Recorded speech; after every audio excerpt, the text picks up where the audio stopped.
La gracia de nuestro Señor Jesucristo, el amor del Padre y la comunión del Espíritu Santo estén con cada uno de ustedes. Queridos hermanos y hermanas, nos encontramos en este domingo 11º del tiempo ordinario. Vamos avanzando, como les digo siempre, son 34 semanas, apenas vamos en la semana 11. Nos queda un largo camino aún del tiempo ordinario, que más que ordinario es extraordinario. Sabemos que, digo esto porque muchas veces cuando se refiere a lo ordinario es como vulgar, ¿no? ¿Qué ordinaria esa persona? Por ejemplo, decimos cuando dice chistes vulgares o cuando su comportamiento no es adecuado, decimos qué ordinaria es la persona. Pero en el caso litúrgico, ordinario no es vulgar, sino de orden, del orden como están establecidas las lecturas para una enseñanza del discipulado. Por lo tanto, estamos en este tiempo ordinario, pero como les digo, podemos decir que más que ordinario es extraordinario, porque es una vivencia espectacular de la palabra de Dios que vamos gustando cada domingo o cada día. Si usted participa de la Eucaristía diaria, encontramos textos preciosos que nos ayudan a meditar, a reflexionar en nuestra vida, si no digamos el domingo, que es el día del Señor. Muy bien, entonces estamos en este domingo, recuerden que estamos en el ciclo B y es Marcos el que nos acompaña. Estamos apenas en el capítulo 4 del Evangelio de Marcos, tenemos un recorrido, vamos a llegar hasta el capítulo 12 del Evangelio, ya que los últimos 2 capítulos, esos son de la Pasión, que ya los meditamos el Domingo de Ramos. Muy bien, vamos entonces a ponernos en las manos del Espíritu Santo. Recuerden que no debemos ni podemos iniciar nuestro ejercicio sin antes habernos puesto en las manos del Espíritu Santo. Es el motor que nos impulsa para vivir santamente esta experiencia de fe. Hagamos la oración. Hoy, Espíritu Santo, venimos ante tu presencia. Queremos pedirte que fluyas en nuestra mente para comprender esta palabra, para entrar y nadar en este misterio de la palabra, que vengas a nuestras vidas y que muevas nuestros labios para comunicarla, para expresar esta palabra y comunicarla a los hermanos, pero sobre todo abrir nuestros corazones para vivir la palabra, para gustarla, para hacerla nuestra cada día, Espíritu Santo. Que esta experiencia de la palabra sea para nosotros ese alimento necesario en nuestra vida, esa bebida necesaria. Danos hambre y sed de la palabra, por lo tanto, para gustarla, saborearla, para estar bien nutridos de la palabra. En tu mano quedamos y que sea tu santísima voluntad la que reine en nuestros corazones, ahora y siempre, por los siglos de los siglos. Amén. Bien, queridos hermanos, esa ya la oración. Vamos a acercarnos a la palabra, fíjense bien, con las 4 preguntas que siempre hacemos. Recuerden, ¿qué dice el texto? ¿Qué me dice a mí el texto? ¿Qué me hace decir a mí el texto? ¿Y hacia dónde me lleva? Es un ejercicio que tenemos años de estarlo haciendo. No es nuestro, obviamente. Eso es ya la iglesia por mucho tiempo y lo vemos desde los discípulos de Maús. ¿Qué hace Jesús? Habla de las Escrituras y las explica. Y ellos, ardía el corazón en ellos, se dan cuenta de esa realidad y regresan contentos, ¿no? Esa es la experiencia de una lectura divina. Jesús habla de la palabra, se las explica, arde el corazón y esa experiencia lo lleva a un compromiso, a regresarse para anunciar la buena nueva, ¿no? Una lectura divina. Y así en toda la Escritura, por lo tanto no es un ejercicio nuevo. Pero nosotros desde esta experiencia de Suyapa Medios tenemos años. Antes estaba un programa de la lectura divina que la dirigían algunos laicos, luego pues me pidieron a mí que me hiciera cargo de esta experiencia. Ya llevamos muchos años, ya le hemos dado vuelta a los ciclos varias veces, bonita experiencia, ya varios años. Ya yo tengo 13 años de sacerdocio y fue casi el primer año de mi ministerio. Lamentablemente, como han pasado varios productores, no recuerdo ahora cuándo comenzamos, en qué ciclo estábamos. Ahí sí sería mentiroso decir un tiempo, no lo recuerdo, ni para qué tiempo litúrgico fue que comenzamos esta experiencia, pero sí ya llevamos muchos años. Yo diría unos 12 o 13 años en esta experiencia aquí de la lectura orante de la palabra de Dios. Y vamos dándole vueltas al ciclo y la palabra, como es viva y eficaz, cada vez vamos encontrando algo nuevo. Pero bueno, vamos a ponernos ahora entonces en la primera pregunta. ¿Qué dice el texto? Vamos a leer la palabra de Dios. Nos acercamos ahora al texto. Está tomado del evangelista Marcos, que es el ciclo en el que estamos, en el capítulo 4, versículos del 26 al 34, para que lo busque por favor. Evangelio según San Marcos, capítulo 4, versículos del 26 al 34. Búsquelo en su Biblia para que juntos leamos esta palabra, para que juntos la gustemos, la saboreemos. Fíjense bien, porque es desde lo pequeño, cómo se va haciendo tan grande, y esto es hermoso, de la pequeñez, cómo va extendiéndose la grandeza de Dios. Y así es Dios. Qué hermoso texto el de hoy, ¿no? Evangelio según San Marcos, capítulo 4, versículos de 26 al 34. ¿Qué dice el texto? Acerquémonos a la palabra. Proclamación del Santo Evangelio según San Marcos. Gloria a ti, Señor Jesús. En aquel tiempo, Jesús dijo a la multitud: el reino de Dios se parece a lo que sucede cuando un hombre siembra la semilla en la tierra, que pasan las noches y los días y sin que él sepa cómo, la semilla germina y crece. Y la tierra, por sí sola, va produciendo el fruto.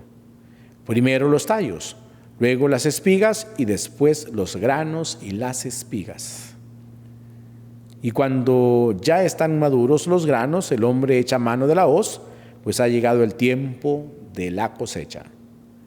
Les dijo también: ¿con qué compararemos el reino de Dios? ¿Con qué parábola lo podremos representar? Es como una semilla de mostaza, que cuando se siembra es la más pequeña de las semillas, pero una vez sembrada, crece y se convierte en el mayor de los arbustos y echa ramas tan grandes que los pájaros puedan anidar a su sombra. Y con otras muchas parábolas semejantes les estuvo exponiendo su mensaje, de acuerdo con lo que ellos podían entender. Y no les hablaba sino en parábolas, pero a sus discípulos les explicaba todo en privado. Palabra del Señor, gloria a ti, Señor Jesús.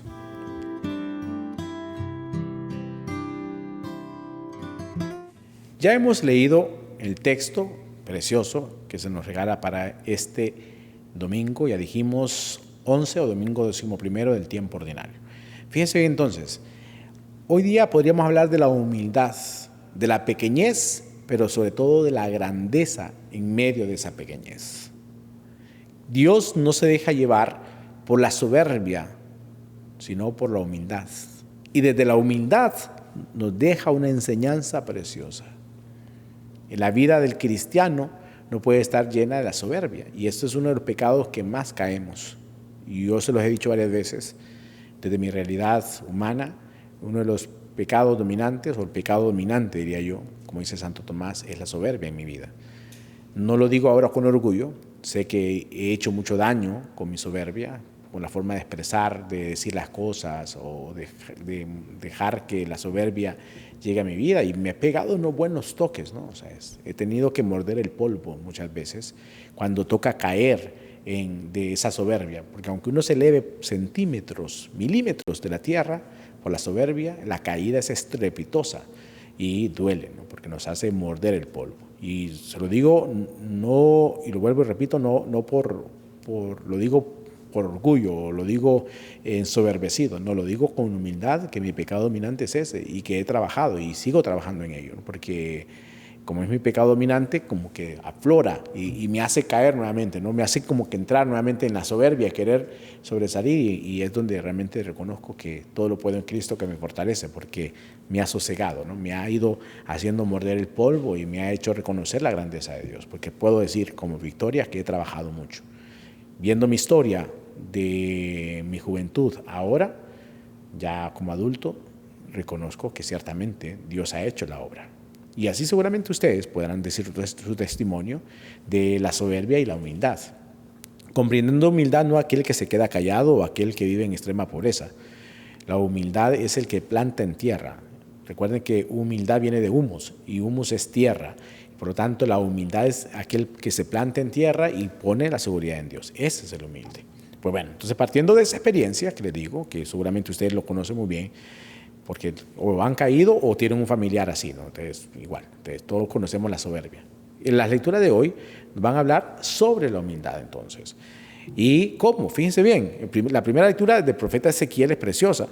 Esto dice el Señor Dios: yo tomaré un renuevo, algo pequeñito, de la copa de un gran cedro, de sus más alta rama cortaré un retoño. O sea, a los que saben de cultivo o las plantaciones o plantar plantas y árboles, usted, señora, que sabe, tiene su jardín, sabe de los renuevos, de los brotes, bueno, entonces y quizá si no somos expertos en ello, pero sabemos que es un brote, ¿no? Que cuando van naciendo una rama, ahí sale un brote pequeño de una hojita, y de eso dice el Señor: yo tomaré un renuevo de la copa de un gran cedro, de su más alta rama cortaré un retoño, lo plantaré en la cima de un monte excelso y sublime, lo plantaré en la montaña más alta de Israel, echará ramas, dará frutos y se convertirá en un cedro magnífico. Es Dios haciendo la obra.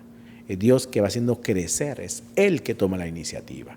Es Dios tomando la iniciativa desde la pequeñez para volverlo algo grande y hermoso. Y dice Él: en Él anidarán toda clase de pájaros y descansarán al abrigo de sus ramas. Así todos los árboles del campo sabrán que yo, el Señor, humillo los árboles altos y elevo los árboles pequeños, que seco los árboles lozanos y hago florecer los árboles secos. Yo, el Señor, lo he dicho y lo haré. Fíjense bien, ¿no? Y en el Evangelio escuchamos esas parábolas que Jesús, conociendo como gran pedagogo que es, conoce la realidad de la gente y sabe hablarles con ejemplos concretos de la agricultura. Jesús les habla, ellos sabían de sembrar. Y la gente sabía, y todos sabemos, pues, sabemos que lo que comemos viene del fruto de un trabajador en el campo que siembra el maíz y que al sembrarlo va a crecer luego la mata y vamos a tener el maíz en la mazorca, y eso nos va a dar las tortillas o nos va a dar el producto del maíz, la harina y todo lo que se hace con el maíz, y así el trigo y así cualquier semilla, o sea, todos sabemos, pues. Eso es algo que todos manejamos. Jesús usa un ejemplo sencillo, vuelve el tema de la humildad, para enseñar a crecer en la humildad y no vivir en la soberbia. Esos serían los puntos hoy. Fíjense bien qué hermoso, porque está tocando Jesús fibras muy profundas del ser humano. La soberbia, que repito, si no lo hemos vivido porque hemos caído en él, en la soberbia, en el pecado de la soberbia, es porque hemos estado cerca de alguien que es soberbio. Y eso es doloroso. Ya si lo vivimos nosotros es doloroso porque hacemos mucho daño o porque nos han hecho daño con un acto soberbio de otra persona. Y es una realidad, no la podemos obviar. Como le digo, yo no lo reconozco, y como lo he dicho varias veces aquí en el programa, en esta experiencia, no lo reconozco como una odisea, sino que al contrario, con tristeza, porque ciertamente me ha dolido, me ha hecho morder el polvo. Entonces es una realidad. Pero el Señor nos enseña que es poner nuestra vida en Él, crecer en Él, así como se pone la semilla y crece. En el caso de la primera lectura dice: un retoño de la rama más alta lo arrancaré y lo plantaré y va a crecer un árbol gigantesco, porque es el Señor que hace la obra. Lo mismo con el ejemplo de los granos. Dice: en aquel tiempo el reino de Dios se parece a lo que sucede cuando un hombre siembra la semilla en la tierra, que el hombre no hace más que eso, sembrar la semilla. Y no está ahí, y por más que vaya a ver todos los días la semilla sembrada, no va a crecer más, ni va a crecer más rápido. El proceso es un proceso natural. Se siembra la semilla y va siguiendo ese proceso. La semilla muere para dar fruto. Al ser colocada en la tierra, muere esa semilla, muere en sí, explota, y ya sabemos con todo ese proceso. ¿Se recuerda cuando nos enseñaron en la clase de, no recuerdo ahora si estudios sociales o ciencias naturales, creo que era ciencias naturales, que nos enseñaban, que nos pedían que lleváramos una semillita de frijol y colocábamos algodón húmedo y esa semilla iba creciendo, que nos enseñaron ese proceso. Pero por más que hiciéramos el ejercicio o el experimento, no iba a crecer más rápido la semilla, iba llevando su proceso natural. Y la semilla se rompía, iba surgiendo de la semilla la nueva planta que sale de esa semilla que murió. Pues bien, dice el Señor, que pasan las noches y los días y sin que Él sepa cómo, el que lo sembró, la semilla germina y crece. Así es el reino de Dios. Desde lo pequeñito que entra en nuestra vida, desde el sacramento del bautismo, cuando fuimos bautizados, va creciendo y va creciendo en nuestra vida, que no es mérito nuestro, es pura gracia de Dios. De nuestra parte, que es tarea nuestra, abrir el corazón para que sea tierra fértil, pero es pura gracia de Dios. Y aquí nadie puede llenarse de soberbia diciendo: es que yo, no, es que el Señor es el que se encarga de hacer la obra en mi vida. Es Dios haciendo la obra. De nuestra parte es dejar que Dios vaya haciendo que la palabra, que el reino de su reino vaya creciendo en nuestros corazones, así como crece la planta. Y pone el otro ejemplo, también de la agricultura, la semilla de mostaza, que pasa lo mismo, ¿no? Va creciendo hasta ser un arbusto grande.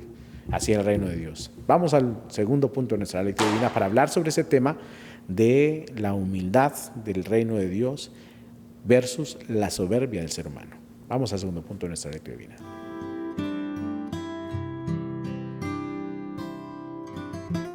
Venimos hablando de la humildad, de la gracia de Dios en nuestras vidas, que quiere eso, ¿no? La humildad. Él baja la soberbia y hace crecer la gracia, la humildad.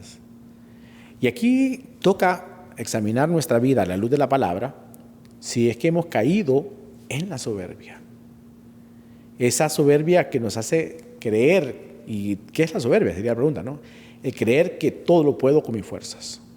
El creer que no necesito de Dios. Eso es la soberbia. El elevarnos tanto en nuestro orgullo, en decir yo soy capaz, yo soy. Y ponemos ese yo soy dejando a un lado la voluntad de Dios. Pablo es espectacular al decirnos todo lo puedo en Cristo que me fortalece.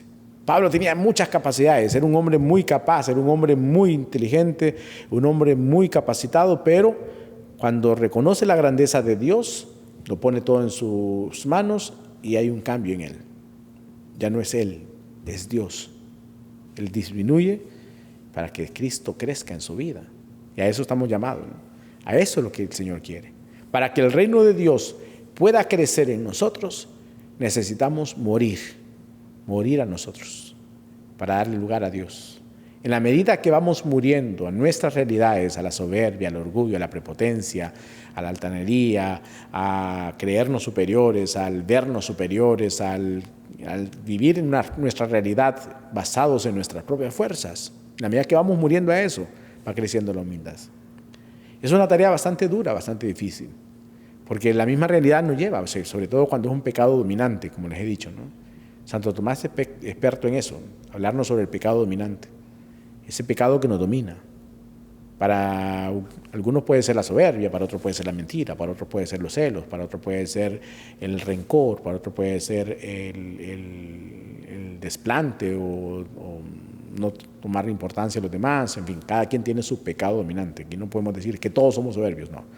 Hay gente que es humilde, hay que reconocer. Pero sí, en cuanto a lo que estamos hablando ahora, ese tema de la soberbia, ¿no? Cada uno tiene su pecado dominante. Hoy hay que buscarlo, porque el enemigo nos ataca ahí. Como sabe cuál es nuestro pecado dominante, ahí nos da, ¿no? El enemigo busca darnos ahí para que volvamos a caer y volvamos a levantarnos, ¿no? Y vuelva a surgir en nosotros esa soberbia, ¿no? Sosegar el corazón, ¿no? Entrar en esa gracia de Dios. Y a eso estamos llamados, ¿no? Pedirle a Dios esa gracia. Señor, ayúdame a sosegar mi corazón, a entrar en esa calma, a entrar en ese descanso del Señor, en esa gracia de Dios, en esa paz, no en la soberbia. Porque en la medida que nos abrimos a la gracia de Dios, en la medida que vamos dejando que Dios sea en nosotros, y no nosotros ser, sino Dios en nosotros, que la gracia de Dios vaya creciendo en nosotros, podremos tener ese descanso en Dios, esa tranquilidad en Dios, esa certeza en Dios. Y quizás nos ha pasado que hemos querido hacer las cosas con nuestras propias fuerzas y hemos fracasado. Y quizás lo logramos, pero lo logramos fatigados, lo logramos angustiados, lo logramos quizás hasta con llanto, con lágrima. Pero cuando lo hemos puesto en las manos de Dios, las cosas van cambiando y va teniendo sentido. Ya no hay ese cansancio, sino la plenitud. Me siento pleno, porque entonces sé que, sabiendo que lo podía hacer solo, pero confié en Dios, confié en la gracia de Dios y pude tener una respuesta positiva en mi vida, en tu vida. Quizás te ha pasado más de alguna vez, que hemos querido poner nuestra fuerza, terminamos rendidos. Lo hemos puesto en las manos de Dios, terminamos plenos, felices, realizados, con la alegría, y ahí es donde damos testimonio. Porque decimos, lo puse en la mano de Dios y he visto la respuesta de Dios. Y qué hermoso, ¿no? Cuando uno sabe que ha hecho las cosas poniéndolo todo en la mano de Dios, uno se siente feliz, pleno, ¿no? Y ha vivido esas dos experiencias posiblemente, ¿no? La experiencia de quererlo poner en nuestras propias manos, porque nos ha pasado, y quizás te ha pasado a ti, quizás no puedo hablar de tu experiencia, pero sí de mi experiencia, pero tú podrías decir, tiene razón, Padre, porque hemos querido hacerlo y hemos estado hasta el lado, hasta el cuello, ya sin fuerza, porque lo hemos querido hacer con nuestra propia fuerza, estamos ahogados y solo dijimos, Señor, sálvame. Y el Señor, como a Pedro cuando se estaba ahogando, le extiende la mano y lo levanta. Así nosotros.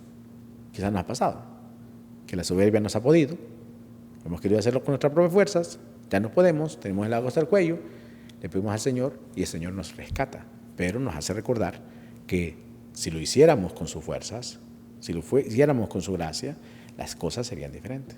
Por eso entonces debemos crecer en la humildad, crecer en la humildad. Y la humildad, ya le dije, el humilde no es aquel que baja la cabeza, que es el papo, que tiene que aguantar, perdón con la expresión, pero que el que tiene que aguantar golpe y el que tiene que quedarse callado. Usted cállese porque usted tiene que ser humilde, usted tiene que estar así. Sí está bien, sí está bien. No, eso no es una persona humilde. Porque hay personas que tienen mucho dinero y que son humildes. Y hay mucha gente pobre que vive en extrema pobreza, paupérrimo sería la palabra, pero con una soberbia tremenda. Entonces, no se define la humildad igual a pobreza. Se define la humildad desde su palabra. Humildad, humus, tierra. El humilde es el que se planta en tierra. El que dice, no, lo puedo en Cristo. En mí no está, está en Dios. Y si Dios conmigo, ¿quién puede estar contra mí? Ese es el humilde.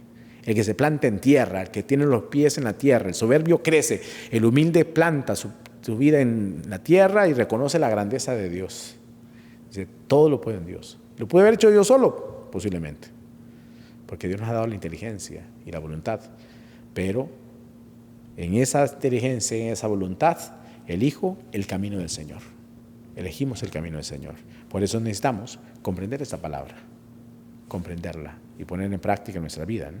La segunda lectura que se nos proclama hoy dice, hermanos, siempre tenemos confianza, aunque sabemos que mientras vivimos en el cuerpo estamos desterrados. Recuerden que viene hablando San Pablo de esta parte de que esto es material, esto está hoy, mañana pues ya no estará, pero tenemos una morada en el cielo, que es lo que sí será eterno. Y dice él, caminamos guiados por la fe, sin ver todavía, estamos pues llenos de confianza y preferimos salir de este cuerpo para vivir con el Señor. Humildad. Salir de mi cuerpo que me lleva a la soberbia para entrar en la humildad. Por eso procuramos agradarle al Señor, ¿no? En el destierro o en la patria, porque todos tendremos que compadecer ante el tribunal de Cristo para recibir el premio o castigo por lo que hayamos hecho en esta vida. Pues recibamos el premio. ¿Cómo? En la humildad. El castigo sería si dejamos que la soberbia sea la que reine en nuestros corazones. No nos sintamos orgullosos de ser soberbios. Hay quienes se sienten orgullosos y hasta piden aplausos por su soberbia. Los sacerdotes hemos caído mucho en ese pecado. Hay quienes hemos caído mucho en la soberbia y hacemos mucho daño. Yo lo digo, puedo reconocer en mi vida como podría reconocerlo en la vida de otros. Pidámosles la gracia. Ustedes oren por nosotros para que los sacerdotes no caigamos en este pecado porque hacemos mucho daño y que podamos trabajar en la humildad y en la sencillez que solamente puede darnos Dios, de reconocer la grandeza y el amor de Dios. Vamos al tercer punto de nuestra lectura divina.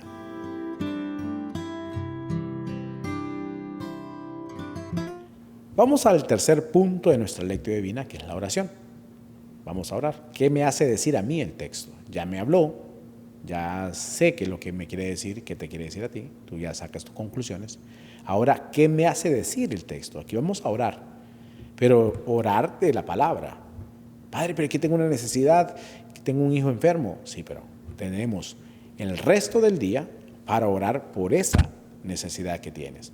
Pero en el caso de la lectura orante, de la palabra de Dios, de la lectura divina, es del texto,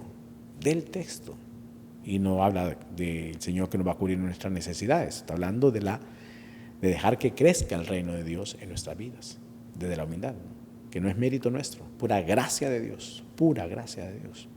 Aquí no es que yo me lo merezco, no, es pura gracia de Dios que quiere reinar en nuestros corazones para que encontremos la plenitud del amor de Dios. Por eso, hagamos la oración. Si no te sale, yo oraré por ti.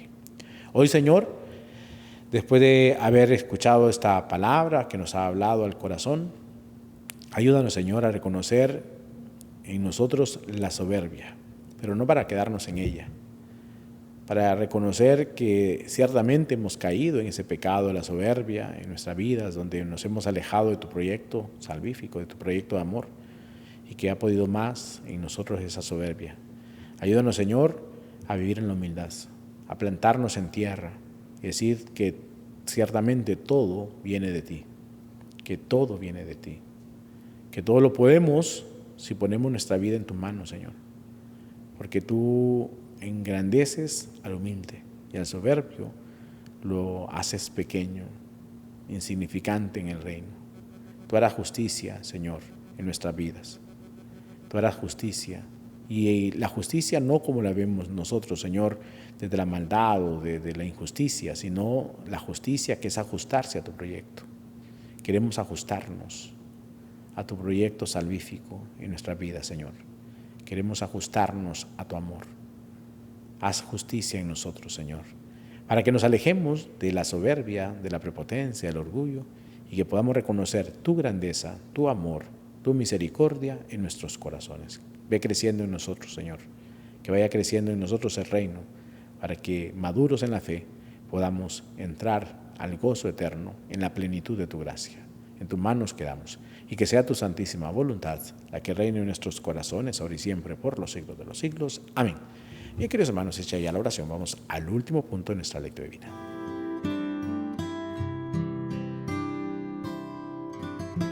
Ya este último punto es hacia dónde nos lleva el texto. Ya lo leímos, ya lo meditamos, ya lo oramos, ahora es el compromiso que nos queda.